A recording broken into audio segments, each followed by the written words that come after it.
Hello guys, good evening. कैसे हैं आप सब लोग। एक बार फिर से आप सबका स्वागत है मेरे यूट्यूब चैनल में our nurses our future. So guys, आज का टॉपिक स्टार्ट करते हैं। Today topic is mechanism of labour. ठीक है, तो सबसे पहले हम इसमें नॉर्मल पैरामीटर्स पढ़ेंगे जो नॉर्मल लेबर के, ठीक है, मैकेनिज्म ऑफ लेबर के स्टार्ट करने से पहले। ठीक है, तो जो फर्स्ट पैरामीटर होता है दैट इज लाई। ठीक है, normal lie of the baby.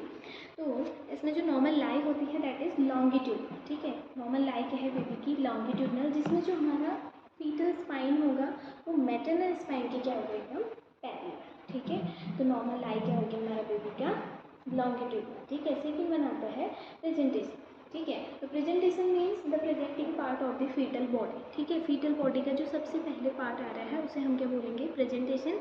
And this is engage in the lower uterine cavity. ठीक है, जो लोअर यूट्राइन कैविटी में क्या होगा, एंगेज होगा।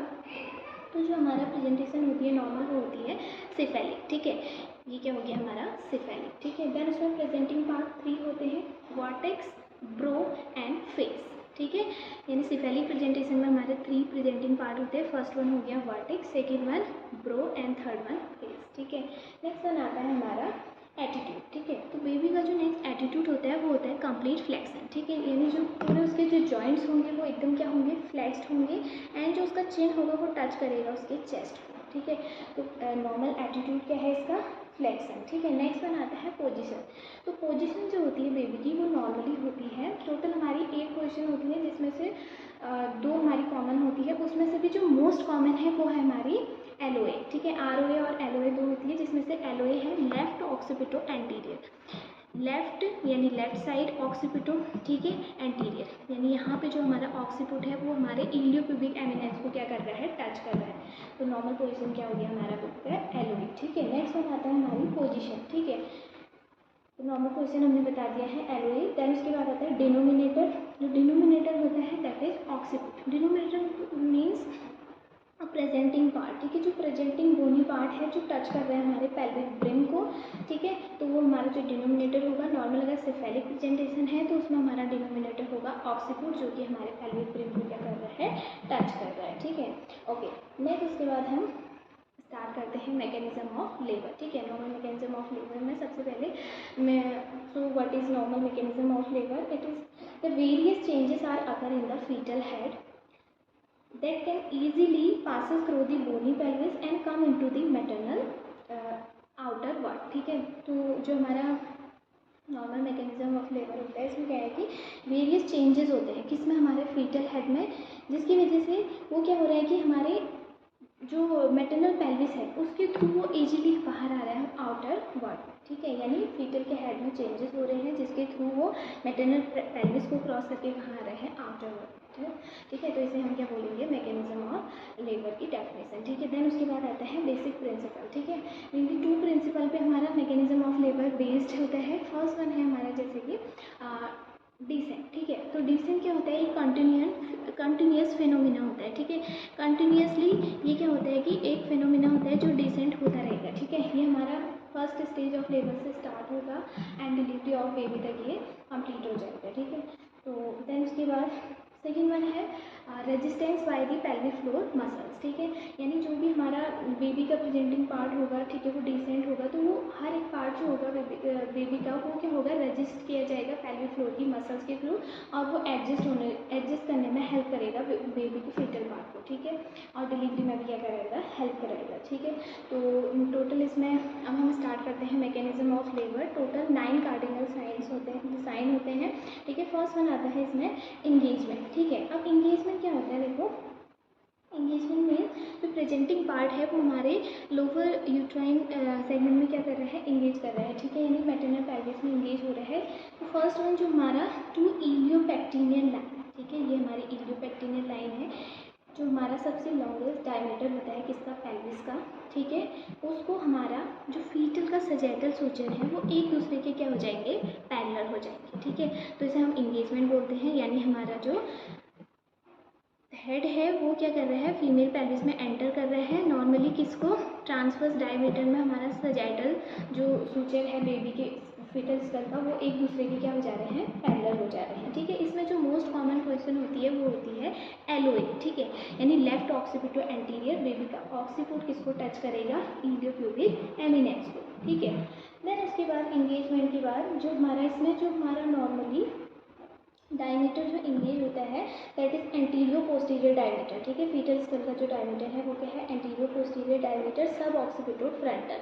ठीक है, सब ऑक्सीपिटो फ्रंटल। ठीक है, यानी ऑक्सीपिट से लेके फ्रंटल तक। ठीक है, जो हमारा 10 सेंटीमीटर होता है वो डायमीटर यहाँ पे क्या होता है, इंगेज होता है। ठीक है, और यहाँ पे जो बेबी के शोल्डर हैं ये क्या होते हैं, ऑब्लिक डायमीटर में होते हैं। ठीक है, तो ये हमारा इंगेजमेंट कंप्लीट हुआ। ठीक है, और इसमें जो मैंने पहले बताया था आपको कि जो हमारा इलियोपेक्टिनियल लाइन के बीच का जो डायमीटर है, ठीक है, ट्रांसवर्स डायमीटर वो सैजिटल सूचर के क्या हो रहा है, पैरेलल होता है। इसे हम बोलते हैं सिनक्लाइटिज्म। इसे क्या बोल रहे हैं, सिनक्लाइटिज्म। ठीक है, तो सेकंड कार्डिनल साइन आता है इसके बाद डीसेंट। ठीक है, जैसे ये हमारे किस में है, एलओए पोजीशन में है, उसके बाद ये क्या होगा, बेबी हमारा डीसेंट होगा।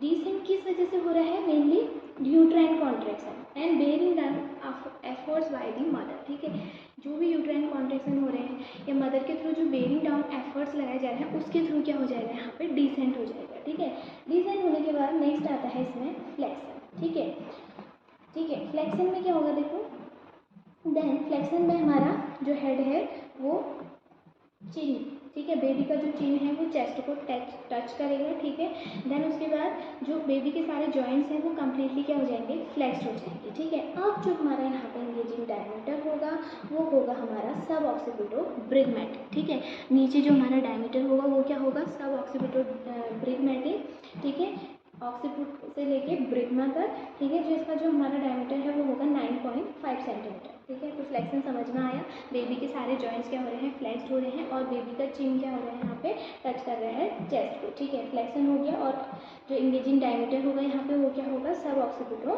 ब्रिगमेटिक। ठीक है, देन उसके बाद हमारा फोर्थ कार्डिनल साइन आता है internal rotation of the head. ठीक है, अभी तक वो एलओए पोजीशन में ही है। देन उसके बाद इंटरनल रोटेशन ऑफ हेड होगा, तो हमारा जो हेड है, ठीक है, वो इंटरनली 1/8 क्या होगा, यहाँ से रोटेट होगा। ठीक है, यहाँ पे था इलियोप्यूबिक एमिनेंस में, अब यहाँ से रोटेट होकर कहाँ पहुँच जाएगा, सिम्फाइसिस प्यूबिस में। 45 डिग्री का एंगल यहाँ पे बनाता है। ठीक है, सिम्फाइसिस प्यूबिस में पहुँचेगा।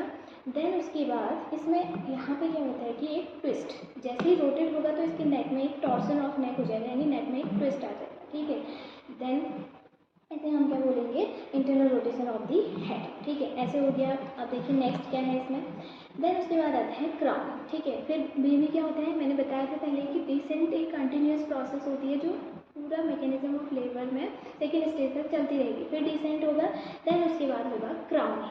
ठीक है, अब क्राउनिंग में क्या होगा देखो, जो हमारा बेबी का हेड है वो विजिबल हो जाएगा। ठीक है, वल्वल आउटलेट से। ठीक है, ये हमारा बेबी का, ठीक है, हेड है और ये क्या हो रहा है, ये वल्वल आउटलेट है, इससे बाहर क्या हो जाएगा, विजिबल हो जाएगा। और यहाँ पे जो हमारा डायमीटर होगा वो क्या होगा, बाईपैराइटल डायमीटर। ठीक है, बाईपैराइटल डायमीटर वल्वल आउटलेट को क्या करेगा, यहाँ पे स्ट्रेच करेगा। अब इसमें क्या होता है कि क्राउनिंग, इसमें अगर अब कितने भी यूट्राइन कॉन्ट्रैक्शन हो जाए, ठीक है, तो उससे क्या होगा कि ये जो फीटल हेड है वो दोबारा पीछे बैकवर्ड नहीं होगा। ठीक है, ये अपनी पोजीशन में ही रहेगा। ठीक है, तो इसे हम क्या बोलेंगे, क्राउनिंग। ठीक है, क्राउनिंग के बाद होता है हमारा next extension of the head. ठीक है, जैसे ही क्राउनिंग होगा अब एक्सटेंशन, यानी हेड क्या हो जाएगा, एक्सटेंड हो जाएगा। ठीक है, क्राउनिंग था, क्राउनिंग के बाद एक्सटेंशन। ठीक है, एक्सटेंशन में क्या होगा, सबसे पहले वर्टिक्स। ठीक है, वर्टिक्स आएगा, देन उसके बाद ब्रो। ठीक है, ये वर्टिक्स आया, फिर ब्रो की डिलीवरी होगी, देन फेस की। ठीक है, फेस का भी क्या हो गया, यहाँ पे डिलीवरी हो गया, समझ में आया। देन एक्सटेंशन ऑफ हेड के बाद होता है रेस्टिट्यूशन। ठीक है, अब हमने पढ़ा था, ठीक है, इंटरनल रोटेशन में क्या हुआ था, उसके नेक में क्या था, एक ट्विस्ट आया था। ठीक है, तो उसके बाद क्या होगा कि नेक्स्ट यहाँ पे रेस्टिट्यूशन यानी टॉर्सन ऑफ नेक जो था यहाँ पे वो रिलीज हो जाएगा। ठीक है, रिलीज हो गया। ठीक है, रिलीज होने के बाद